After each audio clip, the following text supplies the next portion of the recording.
Hi everyone, स्वागत है आप सभी का आज की वीडियो में। आज इस वीडियो में हम डिस्कस करने वाले हैं एनवीएस 2024 नोटिफिकेशन के बारे में।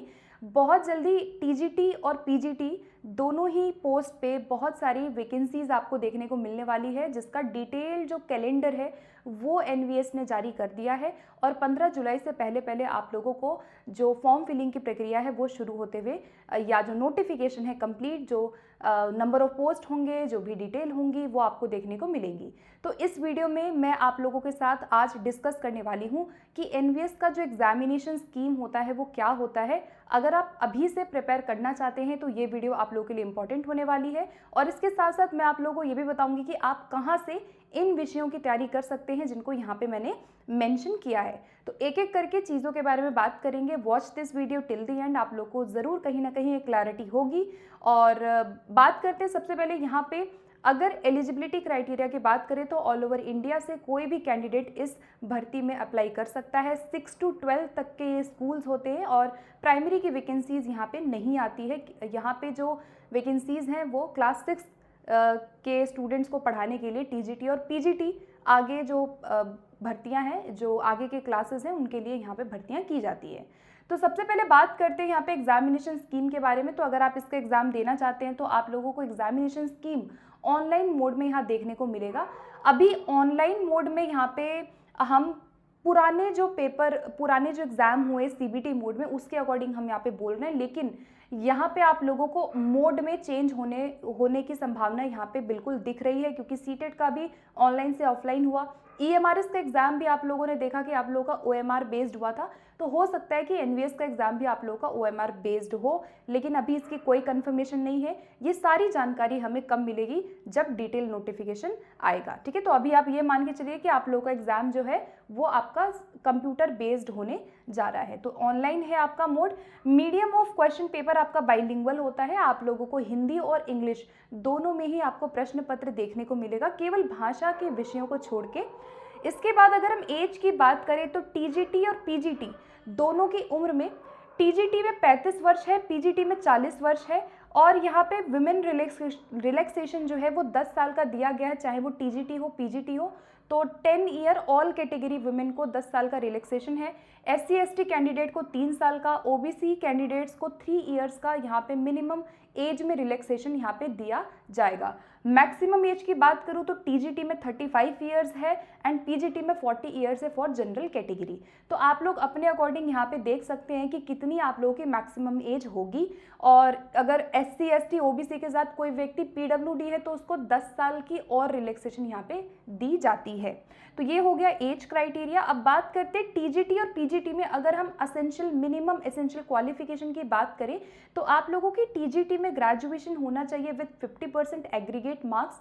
एग्रीगेट मार्क्स यहाँ पे बोला गया है एंड एज वेल एज आप लोगों के जो सब्जेक्ट कॉम्बिनेशन होंगे, यानी अगर आप एसएसटी से कर रहे हैं या आप साइंस से कर रहे हैं तो आपका जो भी बॉटनी, जूलॉजी, केमिस्ट्री, जो भी आपका सब्जेक्ट रहा, उसके अंदर आप लोगों के प्रत्येक जो सब्जेक्ट है उसमें 50% मिनिमम होना चाहिए, या फिर एग्रीगेट भी यहाँ पे बोला गया है। तो दोनों प्रकार से बोला गया है, 50% एग्रीगेट भी होना चाहिए और सेपरेट भी होना चाहिए। बाकी डिटेल नोटिफिकेशन आएगा तो अपने आप इसमें कंफर्मेशन और हमें हो जाएगी।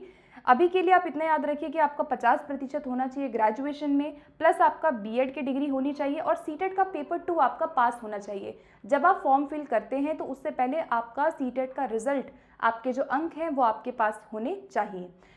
सीटेट के मार्क्स में 90 मार्क्स आपको चाहिए जनरल कैटेगरी के लिए और 82 मार्क्स चाहिए एससी एसटी एंड ओबीसी के लिए।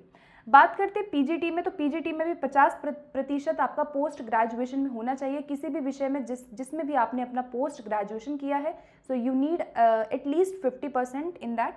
बीएड की डिग्री यहाँ पे आपकी बोली गई है पीजीटी पोस्ट के लिए भी। तो ये आपकी असेंशियल मिनिमम क्वालिफिकेशन है, इतना आपका होना चाहिए, then you can apply for these post. अब टीजीटी और पीजीटी में जो भी आपका जो टीजीटी में सब्जेक्ट कॉम्बिनेशन होता है उसका सेपरेट वीडियो मैं बना दूंगी अलग विषय के लिए, तो उसके लिए थोड़ा सा वेट करिए, बहुत जल्दी इसका मैं कॉम्बिनेशन पे एक वीडियो अपलोड कर दूंगी। ठीक है, आगे बढ़ते हैं, बात करते हैं आपकी एग्जामिनेशन स्कीम जो है वो आपका किस तरह से रहने वाला है, दोनों का यहाँ पे डिस्कस करूंगी, टीजीटी और पीजीटी बोथ। सबसे पहले एग्जाम में टोटल समय आपको दिया जाएगा 3 घंटे का और नेगेटिव मार्किंग है यहाँ पे 1/4 की नेगेटिव मार्किंग यहाँ पे होती है, यानी कि अगर आप 4 प्रश्न गलत करते हैं तो आपका एक सही उत्तर वहाँ पे डिडक्ट हो जाएगा। तो 0.25 की नेगेटिव मार्किंग यहाँ पे इस एग्ज़ाम में होती है। अब जिन्होंने EMRS का एग्ज़ाम दिया था तो बहुत हद तक ये आप लोगों को सेम टू सेम लगेगा। तो जो लोग पिछली भर्ती EMRS की जिन्होंने तैयारी की तो वो लोग देख पाएंगे कि कितने सब्जेक्ट यहाँ पे कॉमन है TGT PGT दोनों में। ठीक है, एक एक करके बात करती हूँ। सबसे पहले आप लोगों का जो टेस्ट है वो 6 पार्ट में डिवाइड है। पार्ट नंबर 1 जो है वो आपका जनरल अवेयरनेस है, जहाँ पे 10 क्वेश्चन पूछे जाएंगे, 10 अंक। ये मैं TGT का बात कर रही हूँ। ठीक है, ये TGT है आपका 10 क्वेश्चन 10 अंक, PGT में भी 10। तो जनरल अवेयरनेस के 10 क्वेश्चन मिलेंगे PGT TGT दोनों में। फिर आता है पार्ट 2, आपका आएगा रीजनिंग एबिलिटी। बेसिक रीजनिंग आपकी पूछी जाती है 10 मार्क्स के लिए। TGT में 10 मार्क्स है, और अगर मैं PGT की बात करूँ तो PGT में यहाँ पे 20 अंक की रीजनिंग पूछी जाएगी। ठीक है, 20 अंक की रीजनिंग है यहाँ पे आपका PGT में। अब बात करते हैं नेक्स्ट, आपका पार्ट 3 जो आता है वो आपका नॉलेज ऑफ ICT आता है, जिसमें 10 मार्क्स तीनों, TGT में भी 10 मार्क्स और PGT में भी 10 मार्क्स का आपका नॉलेज ऑफ ICT यानी ICT आपका पूछा जाएगा। मैंने ऑलरेडी ICT की पूरी प्लेलिस्ट EMRS के लिए बनाई थी लास्ट ईयर 2023 में। तो आप लोग जितने लोग हैं जो अभी से NVS की तैयारी करना चाहते हैं, क्योंकि आप लोगों का कैलेंडर ऑलरेडी आ चुका है, तो जो लोग करना चाहते हैं तो प्लीज़ प्लेलिस्ट जाके देखिएगा। 10 से 12 वीडियो में पूरा ICT मैंने करवा रखा है, उससे बाहर आपका कुछ भी नहीं पूछा जाएगा, तो आप वहाँ से प्रिपेयर कर सकते हो अभी से। ठीक है, बाकी फ्रेश वीडियोस बहुत जल्दी लाऊंगी, जैसे जैसे आगे की नोटिफिकेशन एंड ऑल प्रक्रिया होंगी तो मैं ज़रूर नया बैच स्टार्ट करूँगी। उसके बाद आगे बढ़ जाते हैं। पार्ट 4 आपका देखो 3 पार्ट तो ये हो गए। पार्ट 4 आपका टीचिंग एप्टीट्यूड आता है, शिक्षण अभिक्षमता, जिसमें 10 अंक का टीचिंग एप्टीट्यूड TGT PGT दोनों में पूछा जाएगा।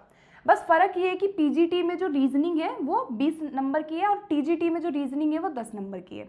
उसके बाद आपका पार्ट 5 जो आता है उसको कहा जाता है डोमेन नॉलेज, यानी कि आपका नॉलेज जो सब्जेक्ट स्पेसिफिक है वो आपका 80 मार्क्स का TGT PGT दोनों में पूछा जाता है। 80 अंक को भी इन्होंने 4 पार्ट में डिवाइड किया है। 80 अंक में अगर आप देखेंगे तो पार्ट A आपका सब्जेक्ट स्पेसिफिक है, यानी जिस विषय से आप TGT या PGT में अप्लाई कर रहे हैं वो विषय जो है उसके आपको यहाँ पे सब्जेक्ट स्पेसिफिक में क्वेश्चन देखने को मिलेंगे। क्वेश्चन की संख्या यहाँ पे नहीं बोली गई है, नहीं बताई गई है, मेंशन नहीं किया गया है, लेकिन आपको अपने सब्जेक्ट के अकॉर्डिंग तैयारी करनी पड़ेगी। ठीक है, तो आप EMRS के पेपर्स उठा के देख सकते हैं, सेम पैटर्न वहाँ पे भी पूछा गया था। उसके बाद दूसरा है आपका क्रिटिकल एंड क्रिएटिव टीचिंग। तो ये आपका क्रिटिकल एंड क्रिएटिव टीचिंग, ये आपका टीचिंग एप्टीट्यूड का ही एक पार्ट है, तो इसमें से क्वेश्चन आएगा। फिर critical and creative teaching based question यानी सिचुएशन बेस्ड क्वेश्चन आपके आएंगे। तीसरा पार्ट है आपका NEP 2020, तो नेशनल एजुकेशन पॉलिसी 2020 आपका पूछा जाएगा। और चौथा है experiential and case study method.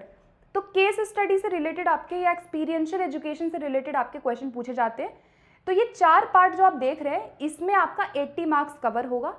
और TGT में आप अगर आप देखेंगे तो 10 10 10 10, ठीक है, ये आपके 40 मार्क्स हो गए और ये 80 मार्क्स हो गया। ठीक है, और यहाँ पे अगर आप PGT देखेंगे तो 10 20 10 10 और 80, तो टोटल हो गया आपका 130 मार्क्स। तो आपका जो पार्ट 5 है ना, 5 पार्ट में आप लोगों के मार्क्स क्या बन रहे हैं, TGT में आपके बन रहे हैं 120 नंबर और PGT में आपको यहाँ पे क्या बन रहे हैं 130 नंबर बन रहे हैं। अब बचा आपका लास्ट पार्ट जो कि मोस्ट इंपॉर्टेंट है समझना आप लोगों के लिए। लास्ट पार्ट आपका है जिसको कहा जाता है लैंग्वेज कॉम्पिटेंसी टेस्ट। इसके अंदर अगर PGT में बात करूं तो आपके 3 भाषा वहाँ पे आपको देखने को मिलेगी, हिंदी, इंग्लिश और आपका एक रीजनल भाषा। रीजनल भाषा मतलब जिस भी रीजन से आप बिलोंग करते हैं, सपोज कोई बंगाली ले सकता है, कोई पंजाबी ले सकता है, कोई उड़िया ले सकता है, जो भी आपकी भाषा है, आप जिस रीजन के हैं, अगर आप कोई भाषा जानते हैं और अगर आप वो भाषा अप्लाई करते हैं तो उसके आपको 10 क्वेश्चन देखने को मिलेंगे। ठीक है, तो 10 10 10 30 अंक की आपकी भाषा पूछी जाएगी TGT के अंदर। PGT के अंदर आपकी 20 अंक की लैंग्वेज पूछी जाएगी, हिंदी एंड इंग्लिश। तो PGT के अंदर हिंदी इंग्लिश है, रीजनल नहीं है। TGT के अंदर आपका रीजनल भाषा पूछा जाएगा। सेम EMRS वाला पैटर्न है, अगर आप देखें NVS का पैटर्न सेम है। जैसे तैयारी पहले की थी आप लोगों ने, मेरे चैनल से जुड़ के की थी या कहीं से भी की थी, वैसे ही करिए, आप लोगों को सेम पैटर्न यहाँ पे देखने को मिलेगा। बहुत ज़्यादा चांसेस हैं कि क्वेश्चन का लेवल भी वही आपका आने वाला है, ठीक है। तो ये आपका हो गया। और एक चीज़ और है, 40% का मिनिमम क्राइटेरिया है।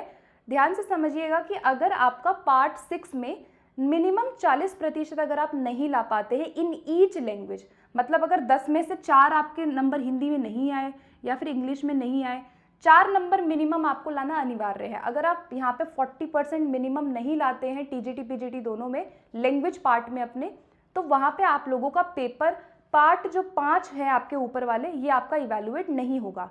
तो पहले आपको लैंग्वेज पार्ट को क्वालिफाई करना बहुत ज़रूरी है।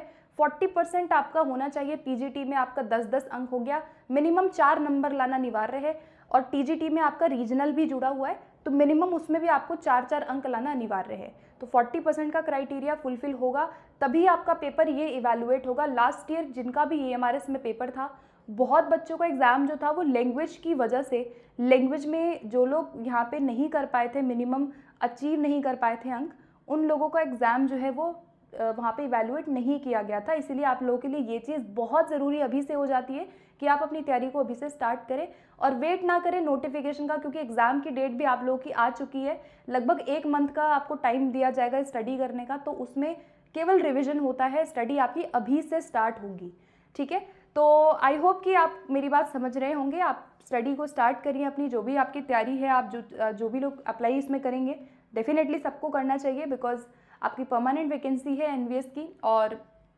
काफ़ी अच्छा पे स्केल यहाँ पे होता है। एंड यहाँ पे अगर आप लोगों को कोई भी अभी तक डाउट लगता है regarding your examination scheme, regarding your eligibility, तो आप लोग कमेंट बॉक्स में कोई भी सवाल जो है आपके मन में वो पूछ सकते हैं। प्लेलिस्ट आप लोगों को यहाँ पे मिल जाएगी। मेरे चैनल पे आप लोगों को कंप्लीट ICT मिल जाएगा, टीचिंग एप्टीट्यूड मिल जाएगा, आपको जनरल अवेयरनेस भी मिल जाएगा एजुकेशन रिलेटेड, ठीक है। तो अभी आप फिलहाल के लिए पार्ट 3 और 4 की प्रिपरेशन मेरे चैनल से कर सकते हैं। बाकी नए सिरे से मैं वीडियोस बहुत जल्दी लाने की कोशिश करूँगी। आपको मेरे चैनल पे इंग्लिश की भी वीडियो मिल जाएगी, जो लोग ग्रामर करना चाहते हैं, इंग्लिश पार्ट करना चाहते हैं अभी से, सो आप मेरे चैनल से जुड़ सकते हैं EMRS की वीडियोज़ के लिए। बाकी NVS का फ्रेश बैच बहुत जल्दी स्टार्ट करूँगी, जैसे ही आप लोगों का ऑफिशियल चीज़ें होती हैं, नोटिफिकेशन आता है। तब तक टिल देन स्टे ट्यून्ड, देखते रहिए and you can subscribe for more updates and for more videos. Thank you so much for watching this video. कोई भी डाउट हो तो लेट मी नो।